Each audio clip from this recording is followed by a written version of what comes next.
sus! Ako nga pala si Rizzo, isang work from home barista, ang inyong macho girly, ang inyong fashion designer, ang inyong cafe vlogger, at ang inyong all-purpose queen. At nanonood kayo ng Cafe Vlogs! Ang pangit! Ano ba yan? Dumating na pala yung mga order kong frame. Ilalagay natin sila sa aking dingding. Nag-video ako dito kasi sabi ng seller, no video, no return. Tara, ilagay na natin. Ang una natin gagawin. Tama na yan! Ano ba? May bago tayong assistant. Ito si Rizzo, the driller.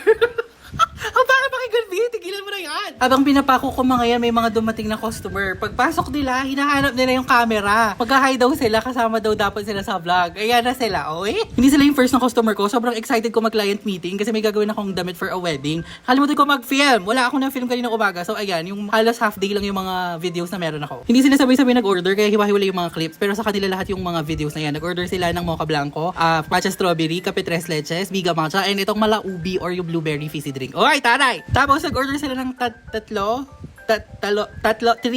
Paano nyo ba nalalaman? Nakapampangan ako dun sa pagsabi ko ng 3. Paano ba dapat yung big kasi para hindi halata? 3 na lang gagamitin ko. Ayan, nag-order sila ng 3 pa din! Ulit, English naman. They ordered 3 caramelo salado fries. Taray talaga nakakabuis. Ayan sila. Salamat po. Oh, shy girl si ate.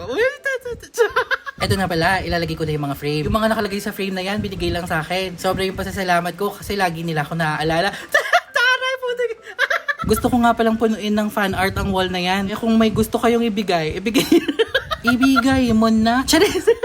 Ayun nga, pag alis nila, naglinis ako, tapos nag-finalize ako ng sketches nung client meeting ko nung morning. Tapos nag-dinner kami ng friend kong si Kat. Lalabas dapat kami, kaya kasasabi ko, bili nila tayo, dito na tayo kumain. Arte mo! O dahil craving satisfied na naman tayo, it's closing time!